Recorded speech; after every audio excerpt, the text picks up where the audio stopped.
TikTok, it's time to rock. Welcome to the show, folks. Welcome to an extra special show. How's it going, brother? Oh, very well, very well. I'm just so glad to be here. Good to see you, man. Um, Yeah, your hair's getting long. yeah, I'm growing it out, a bit like you. Come on, come on. Yeah, yeah. We're growing it out. Look at that, brother. We're going back to the '60s, man. Yeah, man. Good to see you. Um, uh, and this is an impromptu. This is an impromptu show that you and I are doing. Something that we kind of always talk about, you and I, Carl, when we get together is obviously, music. And for a big chunk of the topics that we talk about, it always reverts back, doesn't it, Carl, to the blues and indirectly to the Rolling Stones, Carl. Well, yeah, I mean, you know, I read the newspaper, I go on YouTube, I check out, there's some Rolling Stone related news somewhere. They keep rolling these old stones, these old bones, you know. They're actually, it's hard to describe them. They're a phenomenon. I mean, we're talking 3 generations going to the concert. And the way that they're going, Carl. G'day, Jonas. We've got Jonas joining us live. The way that they're going, there'll be 4 generations. And look, you know, you and I, we've done a lot of shows over the years here on the channel talking about the Rolling Stones, and it's always a topic very dear to me. And I've got to make that quite clear to a lot of people because it was through my friendship with you that enkindled that desire to greater and higher degrees of the Rolling Stones. You know, they were always a band there amongst other bands until the relationship that you and I had, and just talking to you over you know, a period of time and realizing through conversation that you know, the Rolling Stones played a key part, not only just in, you know, that 60s era, but, you know, rock and roll music, the history of music, songwriting, music production, Carl managing bands and directing where bands go. You know, they basically wrote the book. Yeah, yeah. I remember when we first met, and I just said it wasn't a snide remark, but it was just sort of me being a big Stones fan. I said, "Oh, Stones are better than Beatles." You're like, "Excuse me?" And with our friendship, I got more into the Beatles, and then I realised that the two are quite compatible. Really, they're similar age, similar country, but I'm glad. Yeah, it's a bit like Muddy Waters and Howling Wolf, or Megadeth and Metallica. Yeah. Or let's say Peter Green and Eric Clapton. You've got 2 giants. We just need to appreciate we've got both. There's no real comparison. I mean, I think Keith Richards said it the best. He said the Beatles are 4 singing musicians. We're a garage band with 1 singer.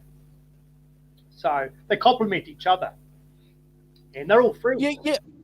I will look in 100%, and we got to remind folks this if they're not aware of the history there. One key point in history, you know, the Beatles wrote a song for the Rolling Stones, and Mick and Keith realized how quickly these guys, Paul and John, wrote songs. They wrote songs basically in front of them, and they realized from that experience, you know, that this is how you do it. you just got to keep writing. You just have to do it, Carl. So, you know, and they took that lesson on, didn't they? Quickly. Well, it's just myself slowly over the years learning about the music business and how not corrupt, but how brutal it can be as far as royalties and song credits and ripping off licks. But it boils down to a certain amount of power in a band is who writes the songs and who owns the publishing. And when you mentioned about Lennon McCartney being songwriting heavyweight, that birthed obviously a few years down the road the Jagger Richards partnership, which coincides with Brian Jones in our discussion this evening about his influence and his lack of songwriting abilities. So, I've been Motley Crue have made a bit of a comeback with some residence shows in Las Vegas, and it blows my mind how Nikki Sixx, basically, he was the songwriter. He can't play bass to save his life. No. He's got the look and he's got this uncanny knack for writing songs, but that gave him the I guess the leadership of the band. So yeah, it's just if he didn't write songs, he would be very much replaceable. And look at. Yeah, and I look, I'm glad that you mentioned that because I'm going through a Motley Crue phase myself, and I'm going to mention something that's really important that's going to dovetail exactly what you said. It doesn't matter that Mick Mars tuned the guitars down one whole step to bring in that different tone that was sonically different from everybody else and told Nikki Sixx to tune his bass down, and actually he tuned it down for him because he didn't know how to do it.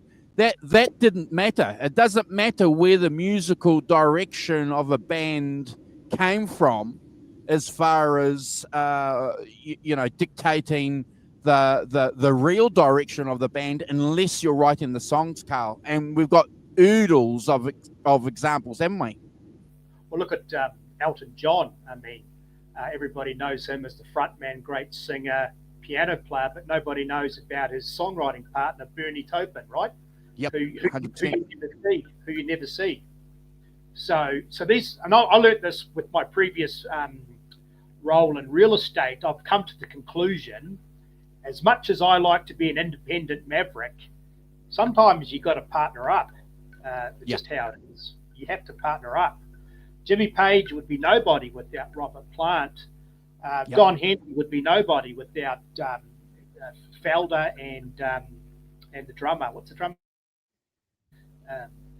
Henley. Henley, Don Henley. So yeah, but that's that's the interesting thing about Brian Jones. He was really influential. He was really integral in the Stones, but he took a back seat to the songwriting, which caused a bit of a problem. I basically, what I've done with this Brian Jones is I've divided up into three parts. Sure. The 62 to 65 phase. Yeah. That's Brian sort of organized and started the band, named the band, booked the gigs. Yep. And then obviously that wonderful period, the 66 to 67, where he got the Stones out of the garage, and basically brought in color and texture and mystique with those exotic instruments. Yep. And then obviously the 68 to 69 period, which is unfortunately the decline, where there's some good DVDs for some of the guests or whoever's listening in to watch, and you can see his minimal amount of contributions and the unfortunate decline, but it was almost like very much a slow suicide, a real shame. Okay, well, I'm going to just share this little bit of information that helped me understand Brian Jones, and that came through a conversation with you before I get you to continue the conversation, if that's okay, because I think it's a really, really interesting point, and it's something that I've been reflecting on. So I remember talking with you, and you were filling me in on the history of Brian Jones. I remember you saying to me, the guy left home. He came from middle class background, middle class family, left home, toured around Scandinavia, all when he was 15, 16 years old. Yep. I remember you telling me that he got 4 or 5 girls pregnant. He had 4 or 5 kids before he was 18 or 19. And I didn't know this. And I'm going, and I remember you and I chuckling saying, well, my gosh, he's literally this guy from Cheltenham living a blues man's lifestyle. Yeah. Well, Mick and Keith, they were like, we found the real deal. Keith was an only child living with his mum, Dart.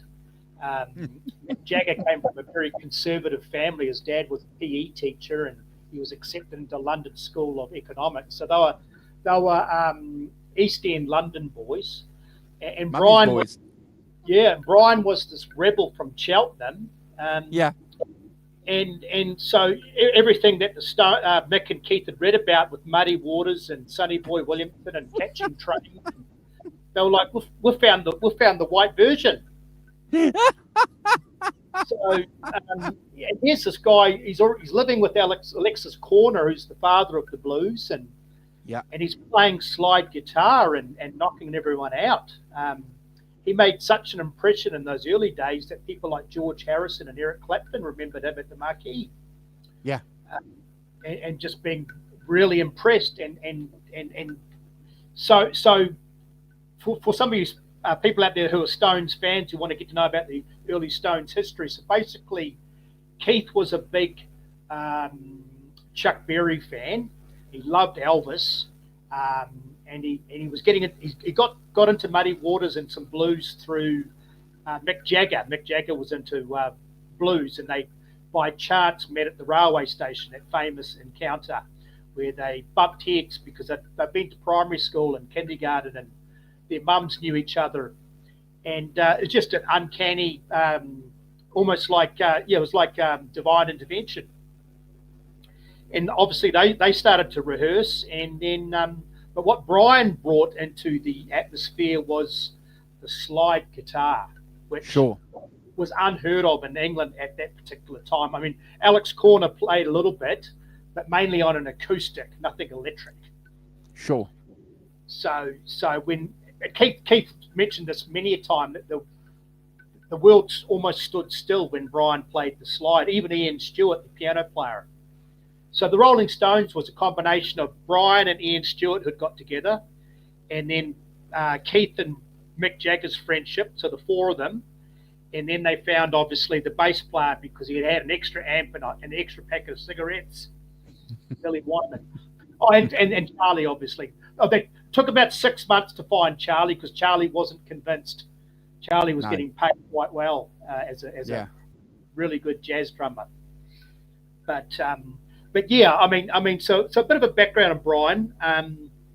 A very bright student, came from a very conservative, upper middle class family, but and his mother was a piano teacher, so music was part of his background, his life. But had this rebellious streak where, at the age of 16, school wasn't for him, much to the disappointment of his parents. So. That was pretty much it. Like you said, 16 out the door, hitchhiking around Sweden, Scandinavia, picking up odd jobs, working at a record store, stealing records. And then I think one day he caught the bus from Cheltenham to London, and the rest is history. Yeah. Interesting. Interesting that, again, I'm going to say this, there must have been a huge amount of courage in the guy to do that at any stage in the history, to leave home at a young age. You got to remember, leaving home and going on a continental trip when you're in your 20s is one thing, but doing it in your late teens, mid-teens, yeah, with 3 or 4 kids, 2 on the way and 2 already born, waiting in Cheltenham and various places for Daddy to come home. But he was literally a Rolling Stone. He was a blues man before. He was the original blues man. Let's face it. Everybody looked up to him in his early stages. Keith Richards called him a Welsh bull. He was short, broad shoulder, little legs, but very, very confident, very strong. And he organised Billy Wyman. What I like about Bill Wyman is he really sticks up for Brian. He's a really great advocate for what Brian had done in the early days and continued to do through the 60s, and wants to remind as many people as possible, whether it be authors or Stones aficionados or any kind of documentary. Brian did this, Brian did that. So that's an interesting point about Bill, because I don't think that relationship can't be underestimated, and it's an important point to bear to mind, because, and I just want to make a couple of comments on your presentation as we go through, if that's okay. So from my research, all the women that were mothers to children by Brian Jones, all of them have said nice things about Brian and continue to say nice things. Their experiences and time with Brian were highlights of their young lives, and that in itself was pretty interesting. For that to continue down the line. And also the relationship, as you said, with Bill was really important. There's a documentary that I watched recently where one of Brian's girlfriends said that the only person that ever came to Brian's house was Bill Wyman. Mick and Keith never came. Yeah. And we'll get to that a bit later on. Sure. With in '69 with the obviously the. We know they came one time, at least one time they turned up. Yes. Yeah. No, I about a month ago I was just researching some because there's a really neat YouTube channel called Brian Jones Isolation. Yes. Where this guy goes out of his way with the limited technology that he's got, because they're dealing with primitive recordings, of trying to isolate Brian's contribution to the band.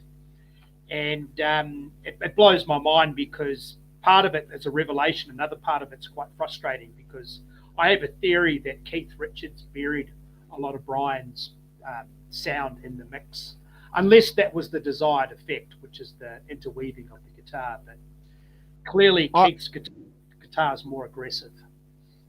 I have a theory too, and I'm going to say I don't think it was early on the Keith or Mick's decision. So we'll talk about that. Okay. Yeah. And another thing to mention, in the early days, and when we see Mick Jagger on stage with Miss You or say Midnight Ramblers playing the harmonica, he does a great job. Yeah. Brian is the guy that taught him harmonica. Yeah. So early on, the genius was very much apparent. These guys are blown away. In one pocket's a glass slide, and the other pocket's a harmonica. So yeah, he really legitimized the band in the early days. And look, and the harp point that you make is a great thing too, because you mentioned the slide. So he worked out how to do open tuning slide himself, no YouTube, and he also worked out how to use cross harp. So if it was in the key of song was in the key of A, you played the harp in the key of A. If the song was in E, you played it in A. So something like that. That's right. Yeah, it's a 1-4-5. So if it was a key of 1, the harmonic would be in the 4th. Correct. And he worked that out himself. Wow. Yeah, I still struggle with tunings. I got problems with my ears and sinuses, but yeah, he was. And just want to mention to the audience, obviously the first song was "Come On," but Yep. but what really turned heads was and you mentioned the Beatles song, "I Want to Be Your Man," the blistering guitar solo by Brian Jones. Oh, We're talking on the same level as someone like Link Ray. oh, As far as energy and driven 30-watt Vox amp and just going for it. And they just really capture a real. It was the same penny drop moment as Ike Turner with Rocket 88, start of rock and roll. I think, you know. So again, I've got to back up a really, really interesting point that you've said there. So the Rolling Stones early on were looking for an overdriven sound, as opposed to the Beatles, who were not doing overdriven guitar sounds. They were looking for trebly sounds in their. So the Stones, right from the word go, had that Chicago guitar sound in their DNA, Carl. Yeah. Well, they, you listen to that early Muddy Waters, and you listen to that early Howling Wolf, and more so Otis Rush, and a lot of that sound was brought about by just poverty, whether it be a hole in the speaker or a blown out tube amp. Yep. That's what gave it that distortion. And old strings. Old strings, yeah, you name it. And just clever, I guess some clever guys in the studio that managed to mic it.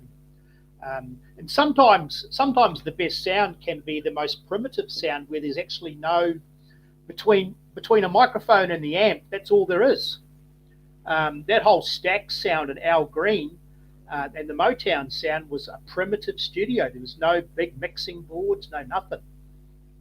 So just leave it alone. But but yeah, so and it'd be good. A good case study for the fans out there to listen to the Beatles version of "I Want to Be Your Man," which sounds great because they've got the great singing voices, but night and day with Rolling Stones. The Stones version. The Stones version, hands down, is the best. Come on. Yeah. And obviously, so I guess everything's put in motion. They've got and as we all know too, the famous Edith Grove, the 6 months of the coldest winter in 100 years. Yes. And Keith and Brian really working out their guitar chops, and Keith's vision of a interweaving sound. Yes. Which they would have heard from those blues recordings. So the premise wasn't guitar solos as such, like your Eric Claptons and your Jeff Becks. It was they were very much going for that authentic Chicago sound, which was, and this is why the Stones are so good, because I'll make a mention of Bill Wyman and Charlie Watts. What the Stones did was, it was less is more, and what that created was a swing sound. That's what made them so good. So good. Beatles are great, and they got harmonies and all that sort of stuff, and they can swing, and they're just virtuosos. But the Rolling Stones really, they really got that Chicago sound and the R&B sound down, to the point where they were so good. As soon as they left the marquee, it was almost like rites of passage with the Yardbirds filling in big shoes. They opened the door for that R&B crawdaddy sound. Yeah, and this is where I have to again back you up with what you've just said. I don't think we can underestimate, folks, that 6 month period of Edith Grove for the Rolling Stones, because the Rolling Stones, Mick, Brian, and Keith in particular, besides, as Carl just said, where they were playing from 12 hours, 10 hours a day, they were listening to the albums as well together and slowing them down and working out the stuff. And there was a similar parallel with Clapton. Clapton did the same thing when he was with John Mayall, when he was a blues breaker. He spent 6 months listening to John Mayall's albums, doing the same thing, listening, and playing. And I don't think we can underestimate that. It's like a master's degree. They went from, doing their bachelor's degree, Carl, and this was their master's. Does that make sense? Yeah, well, that raw demo that they did, I sold the album, but I need to buy it again. They did a demo before they got signed, and they were already tight. That was about 63. They were doing cover versions of Chuck Berry songs, and they the Jimmy Reed sound. They had to put for 19-year-old little white kids. They had it down pretty good. They had it down really good. Mind you, though, Bill Wyman was about 3 or 4 years older. He'd been a professional musician for a couple of years, so they were really fortunate to get a swinging bass player who was really good at rock and roll, rockabilly. And Charlie Watts with your Ginger Bakers and your Mitch Mitchells and all those great British drummers, even the guy from Black Sabbath, they all had jazz backgrounds. So jazz background is always about less is more. They hold the stick in a certain way. Sure. And it's very traditional is probably the word. So yeah, good. And look, and that's again, Carl, another good point, because in that film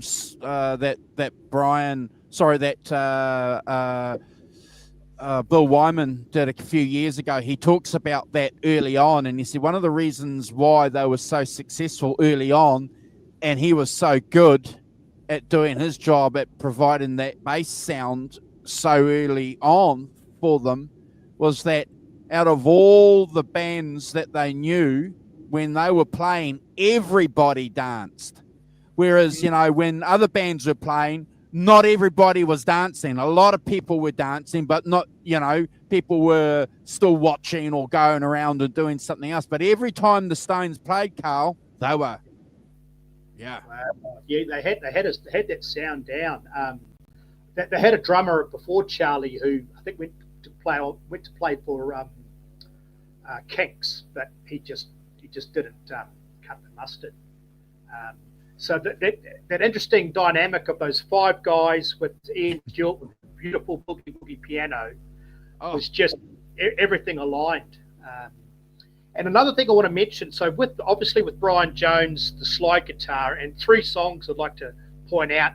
I Want to Be Your Man. On the first album, King Bee, amazing. Yes. And the second album or third album, the Muddy Waters interpretation, I Can't Be Satisfied. Oh, unbelievable. For a 20-year-old little white guy from Cheltenham to do that sort of play with that feel was unheard of. So, yeah, they're really turning heads. Next thing I want to mention, which a lot of people don't know, is Brian also had the Bo Diddley sound down pat. So on that first album, they did the Mona, that song Mona. Yeah. So the key with the Bo Diddley sound is you got to get the amp settings correct with the tremolo. And so Bo went on record to say that Brian Jones was the only cat that got his sound down out of all the yeah. Really?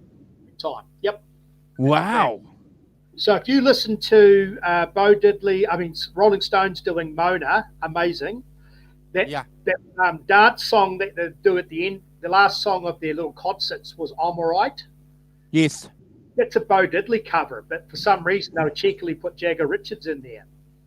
But that's Brian Jones doing those 2 chords with that tremolo.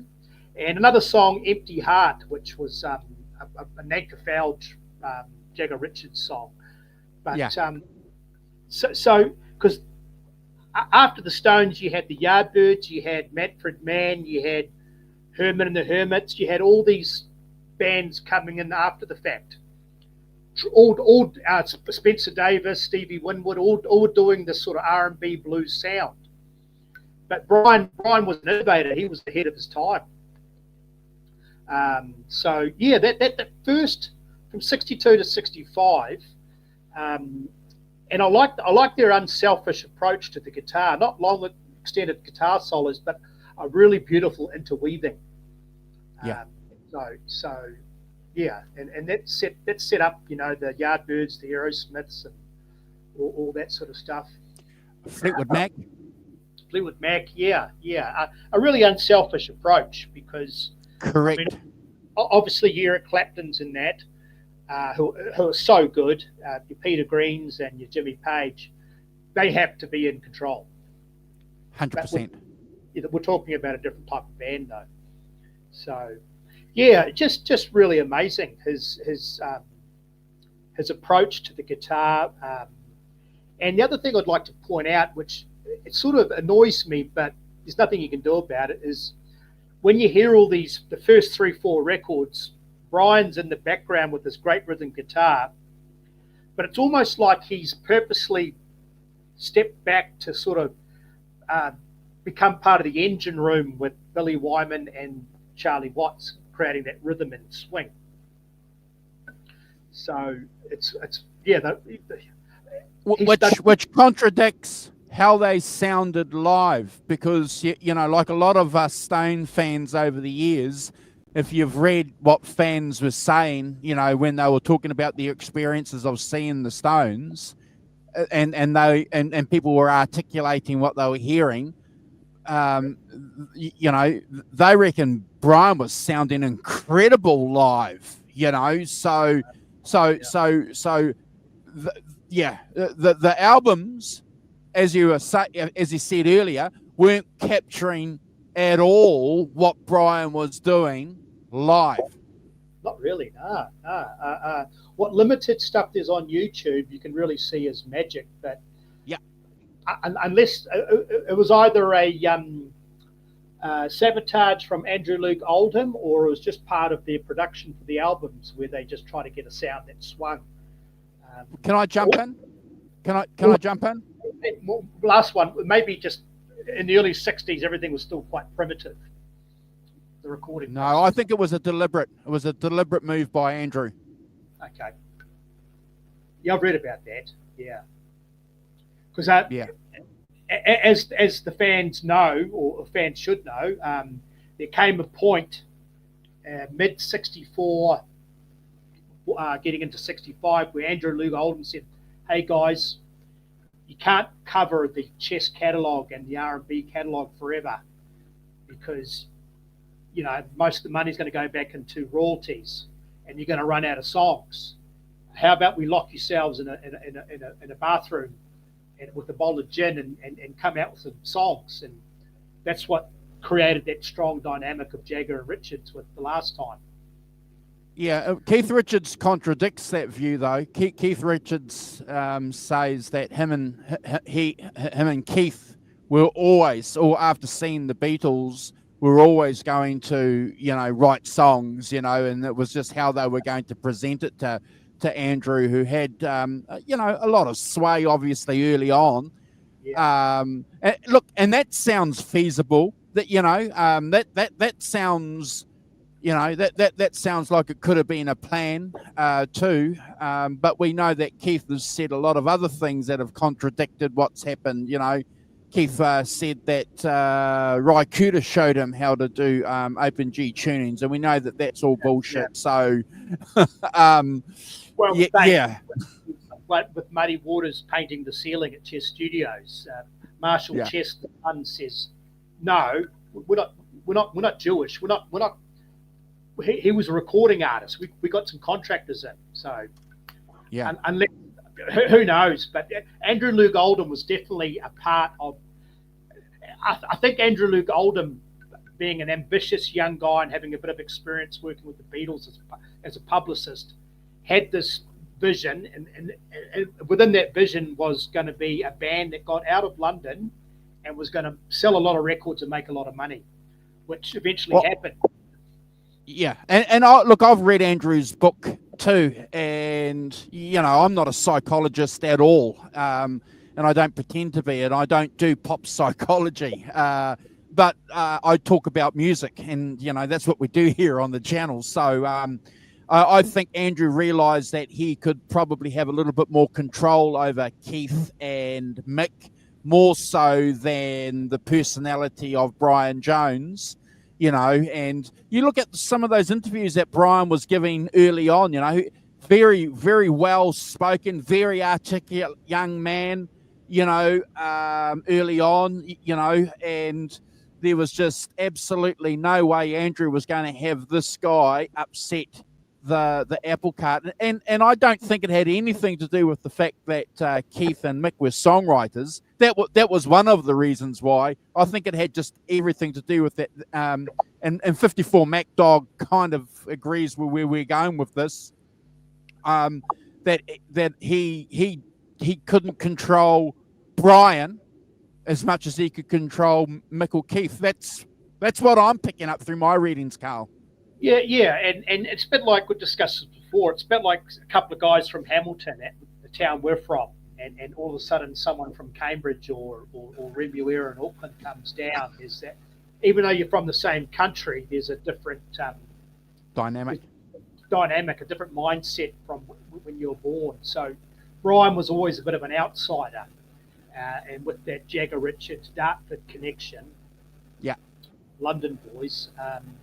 It was just a force to be reckoned with. And a lot of it boils down to confidence. If you're writing songs and Keith's working out chord arrangements and the occasional riff, or Mick Jagger's got this great idea, your confidence just grows. So, we'll discuss that with the middle period and the later period. But it was just for the band to survive. It was just that's what it had to be. Yeah. And it just shows I agree. I agree. How cheeky the Rolling Stones are. That last time, their first big breakout song was just a sped up version of the Staple Singers song. This will be the last time. Yeah. Amazing how they got away with that. Staple Singers should have sued. But obviously, when they wrote after last time, was it Satisfaction, and that was it. That was it. Yeah. Like Charlie Watts said, soon as you conquered America, that was it. So deal done. And Mick mentioned this too, so the first 3 years they were working non-stop, recording non-stop, great albums, starting to find their feet with Jagger Richards songs. Brian was still very much involved, but with all that heavy touring, Mick Jagger said fame doesn't sit too well with certain individuals. So Brian started to change a bit during that period later on, maybe having a few drinks or, he just sort of, I'm not sure if Brian isolated himself from the guys or the guys isolated themselves from Brian, but there was one situation where that Little Red Rooster guitar solo. Brian showed up to the studio and there was a note saying, "Hey, we've already done the rhythm part. You just need to add your solo." And he was like, "Where's the guys? This has never happened before." So that might have been an Andrew Luke Oldham setup. But once again, the brilliance of Brian Jones, a white blues band releasing a song that goes number one, a blues song, Little Red Rooster. Yeah. Unbelievable, with Brian's signature and stamp all over it. Yeah. One of the greatest interpretations of a British electric blues song ever. And, as you said, Carl, it set the blueprint for every other British electric blues band to follow. Yeah. Obviously your Rory Gallagher's and some of these guys are virtuosos, but the simple fact that they were 16 or 15, these young guys seeing Brian on Ready, Steady, Go playing slides, like, wow, I can add that as part of my arsenal. I've got a guitar pick and a slide now, and what's next? A 12-string. So just really, really influential. Yeah. So I know time's getting on. So the second phase, obviously, Get Off My Cloud, Satisfaction. but 1966 comes around. They're on their third or fourth American tour, and the times are slowly changing. People are growing their hair longer. Paisley shirts are coming out. The conservative suits that the Stones and the Beatles were wearing were getting left by the wayside. Beatles release Rubber Soul. Hendrix appears in London in late October '66. Bob Dylan starts singing "The Times Are Changing," and there's just something different in the air.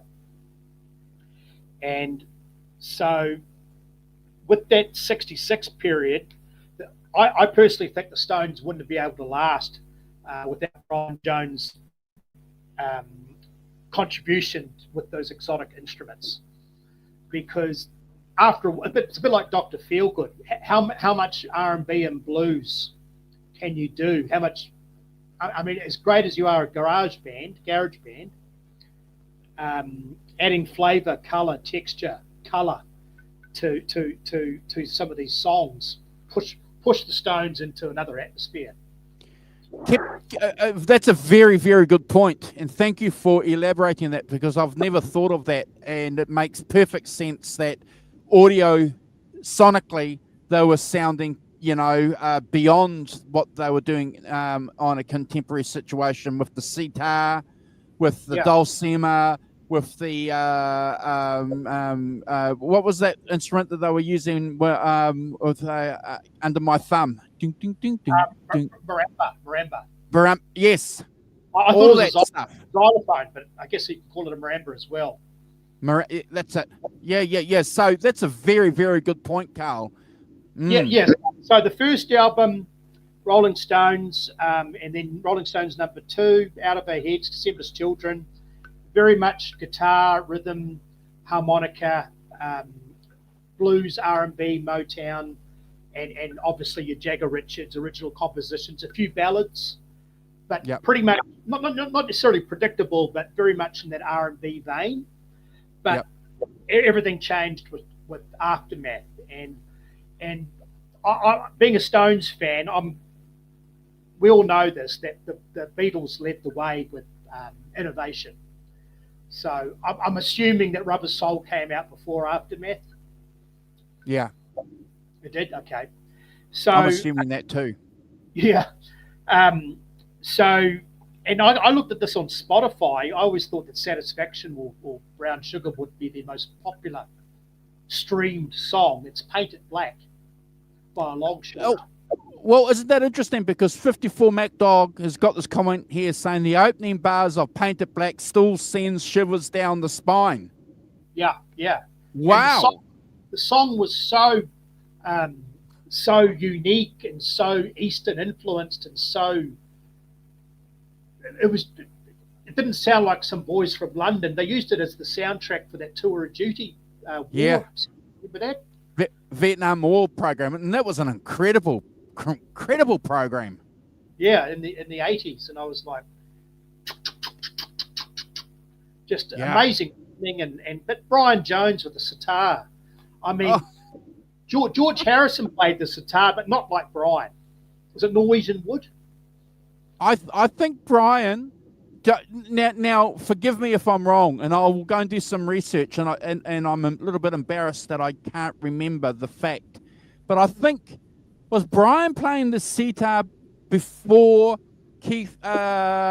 George Harrison? I think he was. About the same time, if not. Yeah, I always thought that, or maybe you'd have to look into it.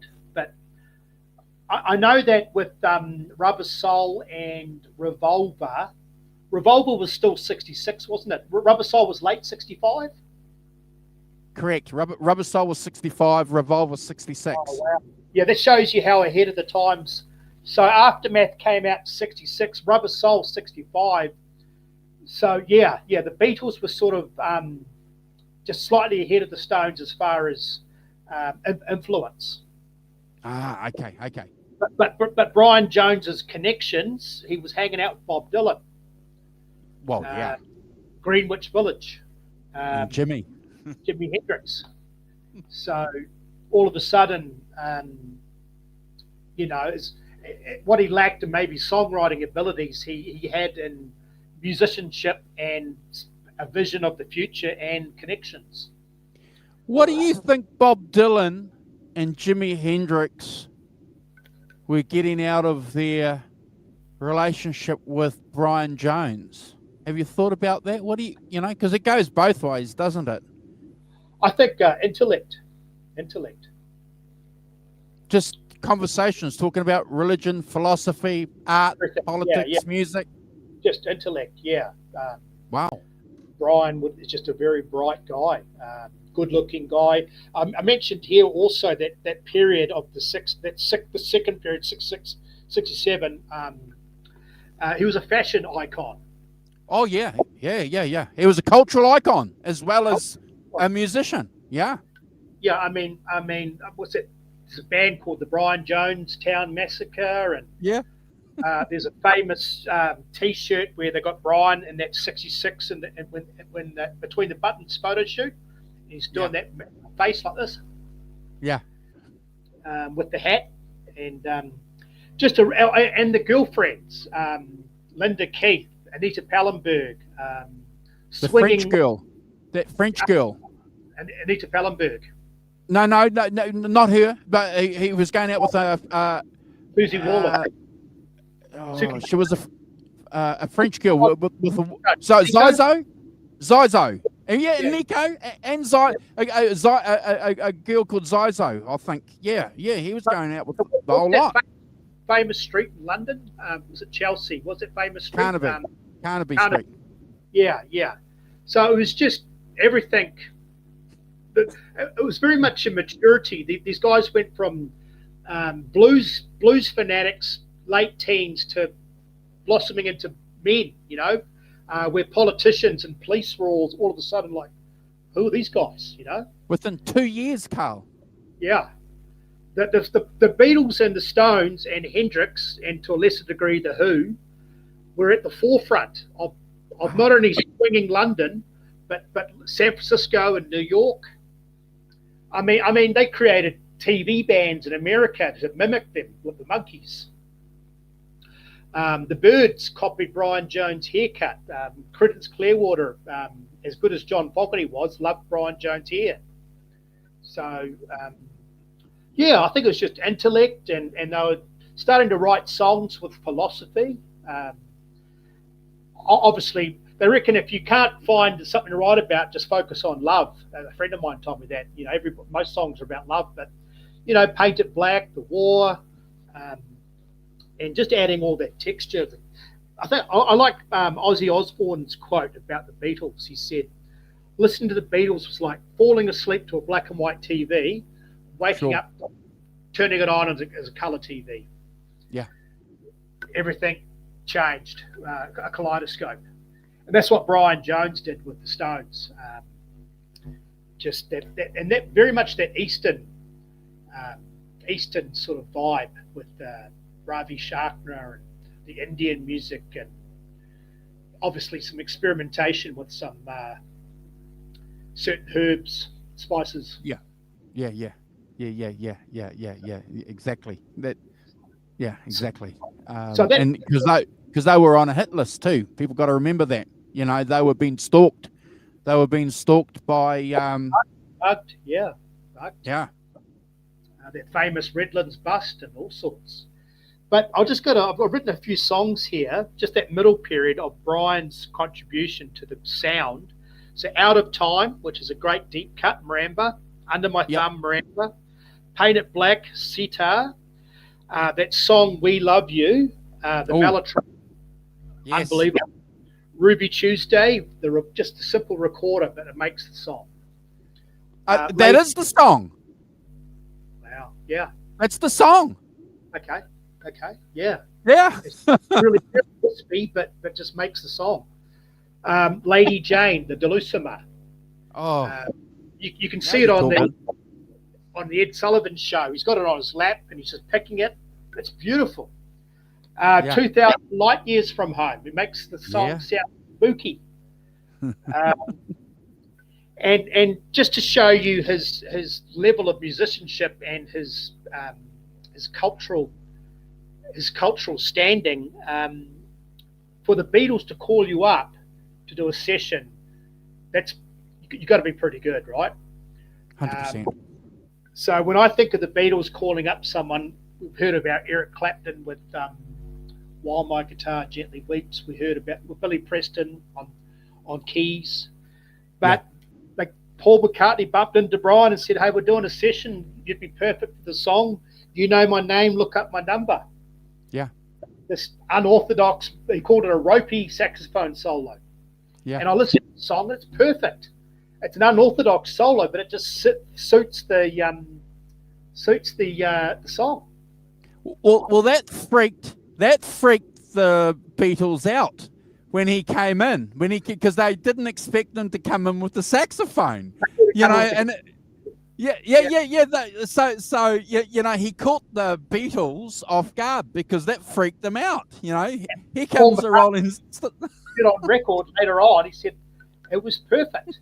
Yeah, it was exactly what we needed, because it was a really catchy but unorthodox song. Very because the Stones and the Beatles went through that. Is it called French Baroque? Yeah, Baroque. Yeah, Baroque sound. Yeah, very just that middle period. So, but the unfortunate thing with this period of 66, 67 was not only was there a lot of creativity, a lot of music, and a lot of experimentation, but with the music and the instruments, there was experimentation with obviously Owsley acid and stuff like that. So, like Mick Jagger said, we all took drugs, but Brian took too much. And even with that song "We Love You," you can see Brian, they do some background in the studio, and his fingernails are dark and he's just out of it, plucking the sitar. Yeah, it's just a shame. Yeah, he went downhill quickly, didn't he? When you look at some of those clips that you've just mentioned, and Rock and Roll Circus, when he's standing there, got that's a hard watch. That's hard. I remember being about 15 or 14 and I got into the Stones, and I guess that Rock and Roll Circus was out on VHS, and I put it on, and I just was crying because I knew that 6 or 9 months later he'd be gone from the realm, but it just goes to show you that first period, 62 to 65, so strong, so innovative. The middle period still had some strength, very creative, very still very important, but after the drug busts and the Jagger-Richards relationship getting stronger, psychologically his confidence just sort of dwindled to where his contributions, he wasn't turning up to the studio. It was a bit like me at Lodge Real Estate. It was like, just wasn't into it in the end. Confidence is everything. You're right, and there's a lot of people to back up everything that you're saying there, Carl. Staying Alone by Bill Wyman talks about that situation, and Bill kind of curses himself a little bit too, doesn't he? Because looking back on it now, he says that he could have done more. There was more that he could have done. Yeah, and everything. I imagine time with all that touring, and like we said at the start of the show with Mick Jagger saying that fame doesn't sit too well with certain people, and Brian being this handsome, larger than life star, and obviously getting all the ladies, the Keith Richards and Eva Pallenberg, that would have been almost the final nail in the coffin as far as just respect and just a band like that. Keith Richards always talked about the Stones being a family, but your friend and your bandmate sort of going behind your back, Well, Poison kicked Richie Kotzen out when they found out that Richie Kotzen was doing something with the drummer's girlfriend, so Poison did the right thing, But yeah, look, I agree with you, and I've read Anita Pallenberg's book, and I've just recorded the documentary film. Going to watch it in the weekend if I get some time. But Brian loved her. Despite whatever happened in their relationship, and we're not going to talk about that here because there were ups and downs in their relationship. The point is, Brian loved her, and when she hooked up with Keith, that clearly had an effect on him. Yeah, it was almost like a power shift, or clearly a dynamic, a strong shift in the band because Brian's influence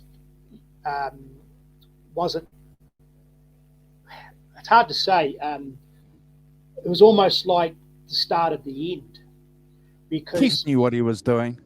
Yeah, with all that money, they had a lot of time on their hands because after all those American tours, the Beatles stopped touring late '66. The Stones did one sort of quick tour in early '67 in Europe, and then they pretty much had a couple of years off. Correct. And that's when obviously Keith got all those blues albums and started to figure out different tunings, and they brought in Ry Cooder into the studio to compensate for Brian. But all those trips to Morocco and Brian went to Sri Lanka and just exposed to so many influences and different drugs and really strong hashish, and just it would have been quite a volatile period, very emotional, I imagine. But the power duo of Jagger and Richards to this day is still is the unfortunate. Well, it's not unfortunate, but is a fact. Is the engine songwriting team. Oh, 100%. And I want to make people aware of this too. If you're watching here and you're 57 minutes in, please do not get the impression at all that Keith and I are anti Keith Richards and Mick Jagger. Absolutely not. I adore Keith Richards. I've got to make that quite clear. but we're talking about history that happened, and we've got to make that quite clear. There was a role in the band that was quite significant for Brian Jones, and we can't, no matter how much the Rolling Stones want to whitewash that, Keith, Brian's role, Carl, it's not going to happen with true Rolling Stones fans, is it? No, and the unfortunate thing is with his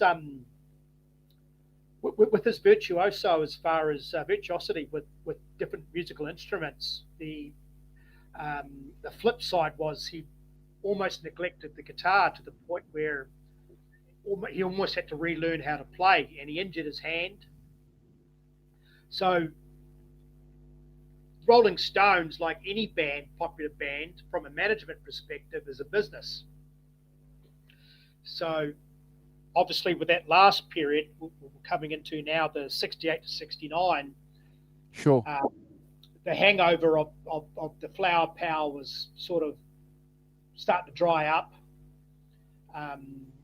Some people had thought that Satanic Majesties was just a rip-off of Sgt. Pepper's, and that sort of sound couldn't sustain itself forever anyway, because how many songs about flowers and psychedelia and how much drugs can you really do? Yeah. So the last period, 68 to 69, at this particular time, after Brian had been dabbling with all those beautiful exotic instruments and giving all that flavor to those great songs, his guitar playing had suffered to the point that Keith was doing a lot of overdubbing. And Keith started to take up slide. And, correct. And the 68 Beggars Banquet's a great album, but yeah. The contributions from Brian Jones started to wane big time, to the point where your Ry Cooters came in. Keith was doing slide guitar, and like Mick Jagger said, the almost the final swan song was the beautiful slide guitar and No Expectations. It was almost like his goodbye to this band, you know. And you know what? Every time I hear that incredible song, it's one of the greatest Rolling Stone songs ever. You know, it's just incredible. And I always, always, always, I think like a lot of us, when we hear that song, we think of Brian Jones. And it was almost as if, yeah, that was probably the last significant contribution that Brian Jones gave to the Rolling Stones, was that incredible slide. And it's nice to hear Mick Jagger, you know, he's on record, talk about that and offer that as a contribution to the conversation, you know, where he talks about that. So yeah, it's an incredible song, Carl. Incredible. Yeah. So that great DVD that Jean-Luc Godard, Yeah. it was. I haven't seen the whole thing, but a lot of the DVD was focused around the Stones in the studio recording, especially the primitive stages of Sympathy for the Devil. Correct. So it shows them all in a circle, and it shows them. It starts out as a and then turns into a samba, and then obviously the final product with the congas and different rhythm really makes the song. But it was nice to see Brian strumming his acoustic, but you heard later on that depending on his mood or his state, they turned his amp off. It was very sad. Yeah, and that broke my heart when I heard that and read that, you know, that they did that, and then you dig a little bit deeper, and other people will back that up and say, well, look, you had to, because his guitar playing was so bad, you know. And we've all played in bands, and we still continue to play with other. If you're not playing the rhythm guitar, if you're a rhythm guitar and you're not playing the rhythm of the song, what's the point, Carl? Yeah. Well, I mean, obviously, with Keith being a songwriter, he constantly had an acoustic guitar in his hand and strumming and working out little, licks and melodies. Brian wasn't necessarily on vacation, but the guitar became second fiddle. And 68, Beggars Banquet, spills over into 69, starting doing the sessions for Let It Bleed. And the management saying, hey, listen, we've got a couple of great albums. You've got a big song, Jumping Jack Flash, and America's Calling. And they said to Brian, you know, hey, whether you like it or not, we have to tour. Yep. You know, got a couple of big albums, and he just, and I could understand his state of mind. He just couldn't do it. And I don't think the customs would have let him in. So that Beggars Banquet, that No Expectations, he did a beautiful exotic instrument on Street Fighting Man. Sure. And did the Mellotron on Jigsaw Puzzle Blues. But apart from that, that was it. That was it. And Let It Bleed was auto harp on You Got the Silver and a little bit of percussion. That was it. Yep. So unfortunately, this is the final phase, the 68, 69. And for any Stones fans out there, or anyone that wants to learn about the Stones, you can sort of watch the Rock and Roll Circus, and you can see Brian playing the guitar, but it's almost like they've turned him down, or Keith's dubbed over it, and you see how puffy his face is, and it's really a shame. Yeah, it is a shame. It's a tragedy, actually, such a to shame see that Mick Jagger stalled releasing it because the Who blew them off the stage. The Who and Jethro Tull too. they blew them off too. So, and a fun fact was Tony Iommi was rhythm guitar for Jethro Tull, wasn't he? Yeah. So, so I've got a question for you. Do you think if they weren't going to tour the States, Brian Jones was out anyway? I think so. There's that movie came out in 2006. That guy did a pretty good job of playing Brian Jones, but they drove up to the house, and they had Charlie Watts as a third wheel, sort of like a backup guy. And Mick, being Mick, was very pleasant, and then Keith Richards had that famous line, "Haycock, you're out," or "Haycock, you're fired." And to Brian, deep down, it was a relief, because it was almost like an environment where, it's like it run its course, the chapter had ended. And it was such a shame, because they were so close and they did so much in 8 years. But we got Mick Taylor, and they went from middle of the road stadiums to selling out Madison Square Garden. Well, there's a couple of things there that I'd like to offer a comment on, Carl. And I respect Keith and Mick for having the courage to go and do that themselves, because the Beatles couldn't sack Stu.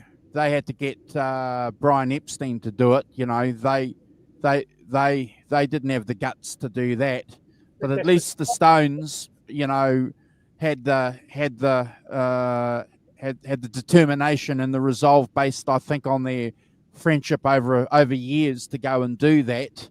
And also, they gave Brian the opportunity to make the first public broadcast on how he wanted to call it, So, it was up to him on how he was going to release the news. And, a day later, he came out and made the broadcast and said, that due to musical differences with the discs, I've decided to leave the Rolling Stones. So, again, you got to take your hat off to the Rolling Stones for doing that, don't you? Well, it's just like, it's inevitable. It's like a relationship with the girlfriend, or the unfortunate thing of a husband and wife, where you grow apart, or a business where one guy's got a vision, the other guy or lady's wanting to go in a different direction. It's just, unfortunately, the dynamics of personalities.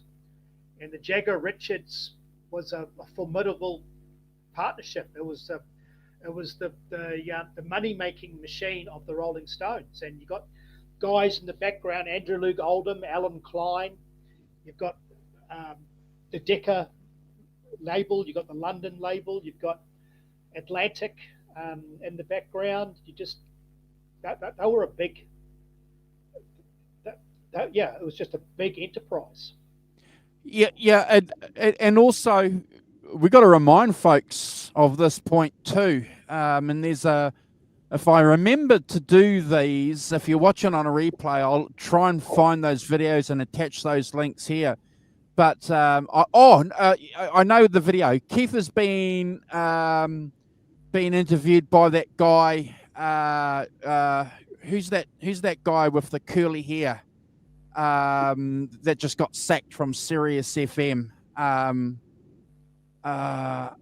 Howard Stern. He's been he's been interviewed by Howard Stern, and Howard Stern.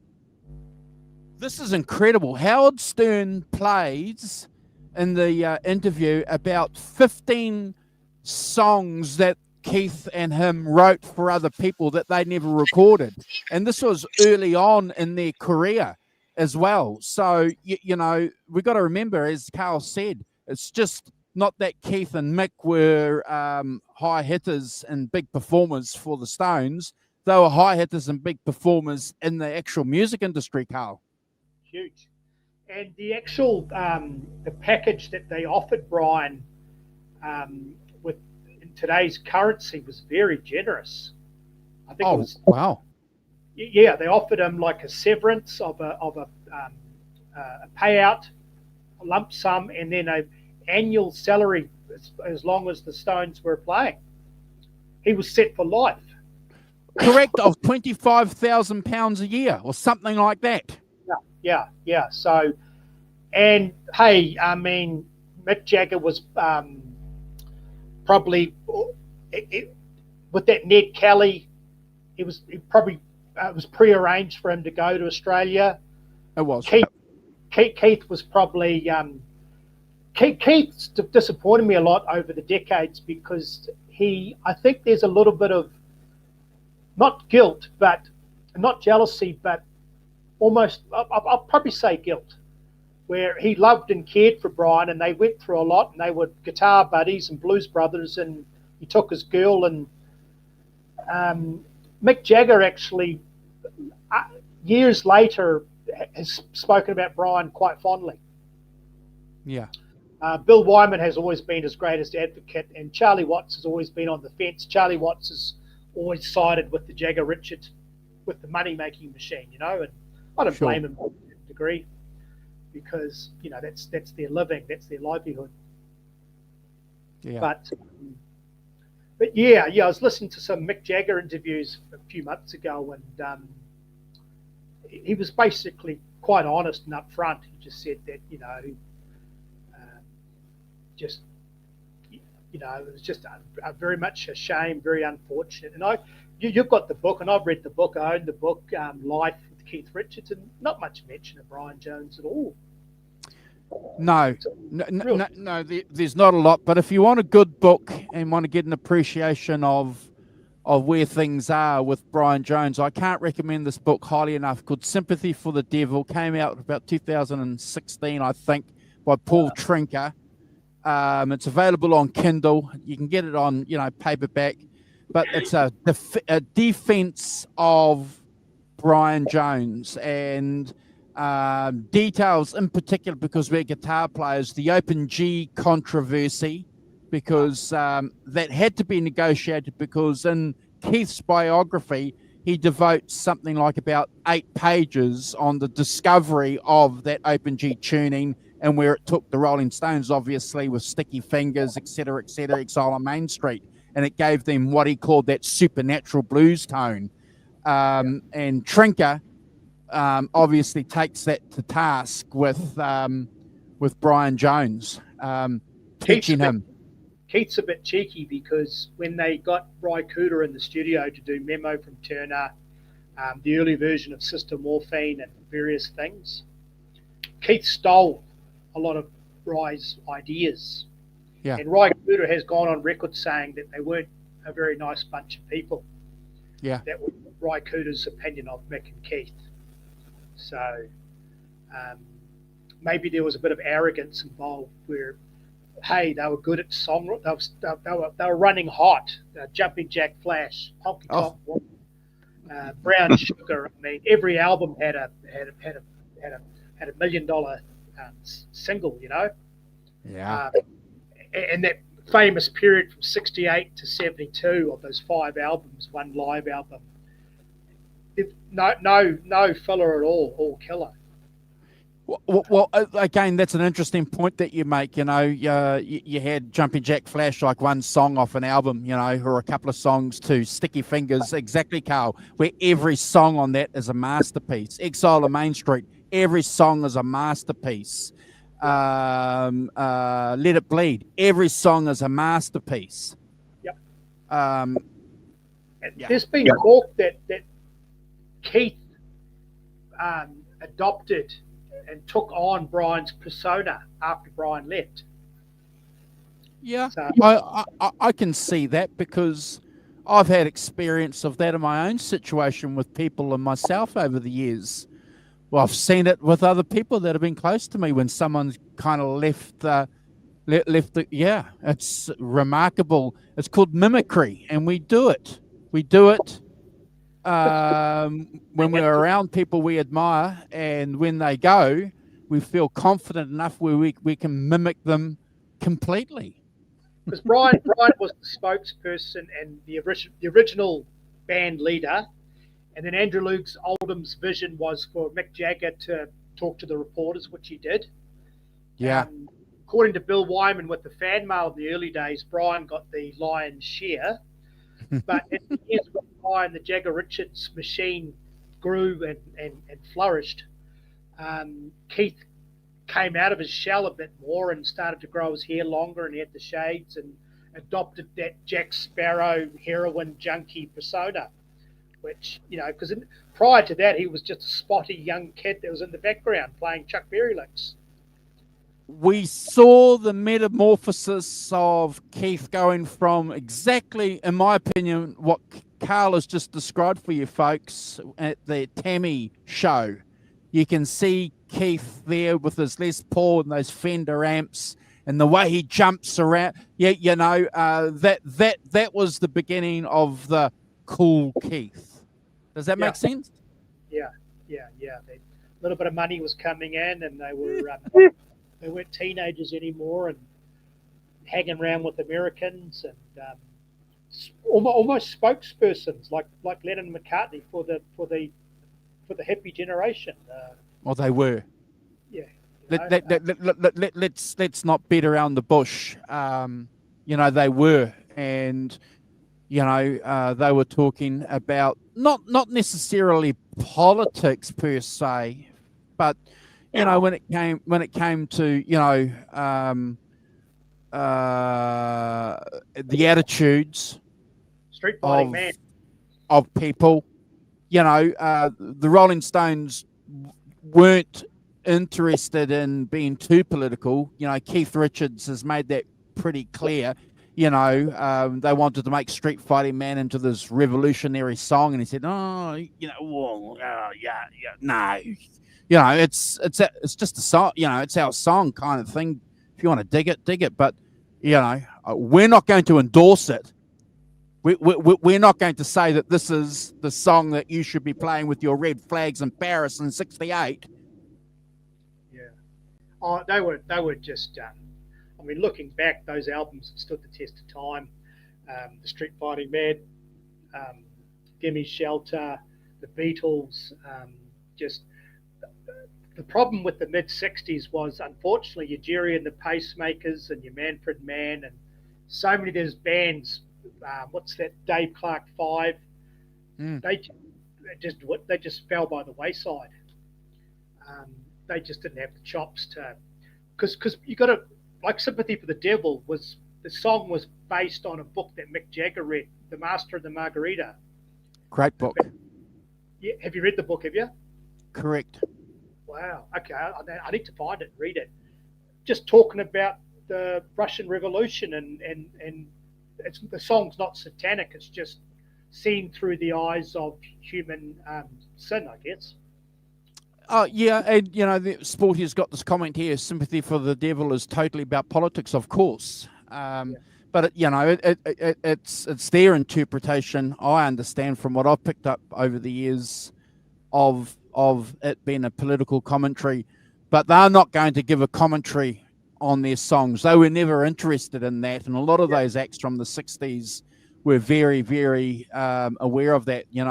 They weren't going to tell you what to think about their songs. If you dig their songs, if you thought that Sympathy of the Devil was about literally the devil, okay.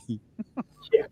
Well, the Stones were clever enough to realise that your honky tonk woman and your brown sugar was their bread and butter with, just the party music. But they also were intelligent enough and clever enough to really create and write what they felt about the current times.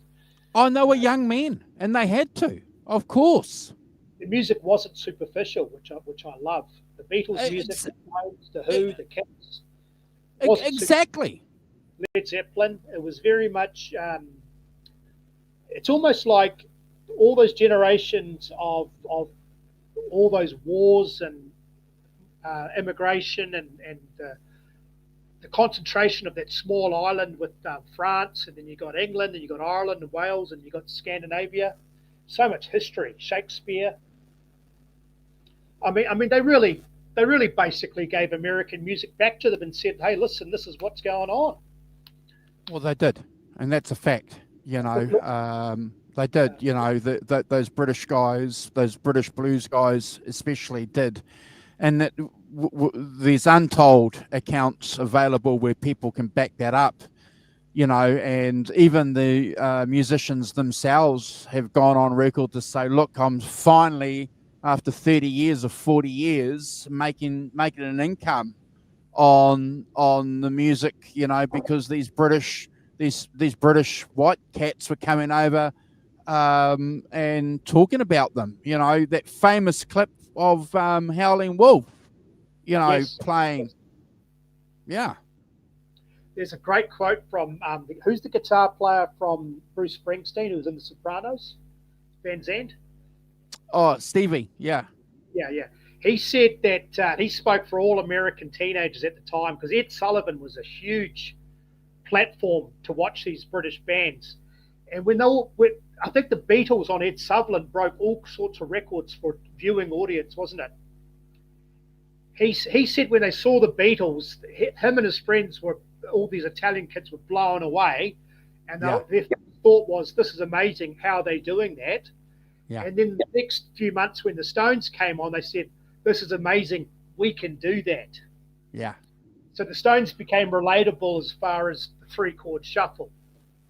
And the Beatles were at another level of technicality. But those two particular bands were just, I mean, Led Zeppelin, Black Sabbath, Pete Townsend said Keith Richards was his idol.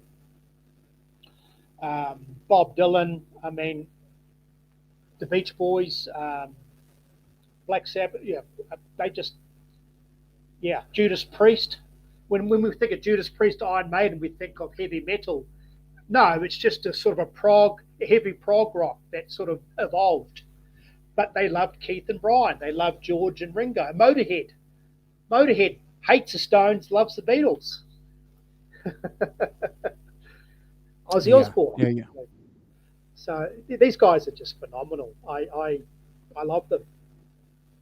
Well, what's that famous quote where Mick Jagger's been interviewed by somebody, and they're asking him, and he's saying that he's philosophically trying.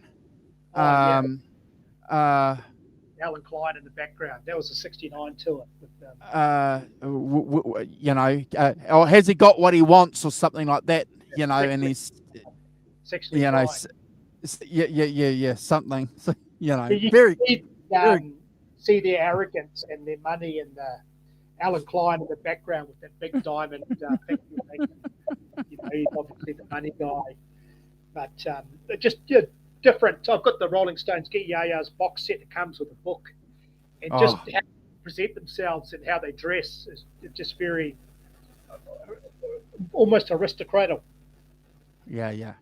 Oh, look, I agree with you, 54 Mac Dog. You know, we're Stones fans here, don't get me wrong. And, you know, as much as we're talking about the significant role of Brian Jones, you know, pivotal, in fact, not only in the history of the Rolling Stones, but for, you know, rock and roll music, and paved the way for an opportunity for a young 20-year-old called Mick Taylor to jump into the band. And as Carl said not too long ago in the stream, you know, this band went from here to up here overnight. And isn't it interesting, you know, when Mick was trying out, there's a couple of things that comes to my mind. He thought they were quite sloppy, you know, when he was, you know, he thought, gosh, is this the Rolling Stones? You know, these guys are just all over the place. And he didn't realize that he was being rehearsed. He just thought that he was just mucking around or something. And they rang him and said, "Oh, you got the job." But that's the Stones recording process is quite interesting because it starts really with Keith, and Mick Jagger has an idea. Keith comes up with the riff. Mick Jagger's a very clever songwriter. He did quite a bit, probably 60 to 70% of the lyrics. Sure. Some songs he wrote the whole thing. He was a very clever guy. But the recording process works around a drugged out Keith who just keeps playing until something's right, and then as soon as he smiles at Charlie, it's on. They can start doing the takes. That's their unique way of recording. It's very unorthodox, but it works for them. And it takes a little bit of time. Yeah, and classically trained, he'd have it all worked out before he goes into the studio. Well, I don't know if he was classically trained, but he was certainly a prodigy, and he'd been working with John Mayall for a while. And when you're in John Mayall's band, you didn't muck around. You went to work. You know, everything was worked out, Carl. You know, you're on the clock because he's paying you. Well, Mick Taylor sort of strikes me as the guy that's so good that he'd go into the studio with the solo already pre-worked out. Oh, Keith, yeah. Keith's there in the studio, not worked out, raggedy, but as the hours go by, it's all about the groove. The Stones are famous for their groove. Well, talking about the groove, I'm on record, and I'm going to repeat it here again for the 20,000th time. Get Your Ya-Ya's Out is one of the greatest albums ever, and Sympathy for the Devil off that album is the best version of that song ever. Yeah, they're running hot. That particular, there's a lot of talk about some of those songs being overdubbed. I had a bootleg when I was in America called There's No Angels in Hell or something, some demonic title, but it captured a live show in Baltimore, Maryland, 2 or 3 nights before the MSG concert. And it was the same track list, same sound. They were just happened to be running hot because that first show of Liver Than You'll Ever Be in California, that was the start of the tour. So the band got their groove and their mojo at the end of the tour, because after 40 shows, you're synced in, aren't you? 100%. There might have been a few odd tweaks here and there, but what you see on Ya-Ya's is about 80-90% the real sound. Yeah. But Mick Taylor took their sound to another level again. He really legitimized the rock arena sound. Our hero is such much to the annoyance of Keith Richards. Yeah. If you want my opinion, Brian and Mick Taylor are even, and I prefer Ron Wood's work in Faces. I'm not blown away by him in the Stones. I like him, but there's nothing really. Yeah, he's good. He slotted in well, but the magic for me is Brian and Mick Taylor. I think what you've said is parallels my thoughts too. That 81 tour, the Stones, where Ronnie's coming out under my thumb, playing that lead riff. He's pretty good, man. He's good, and he's kept that band together for a long, long time. But the magic for me, I salute Brian Jones and what he did.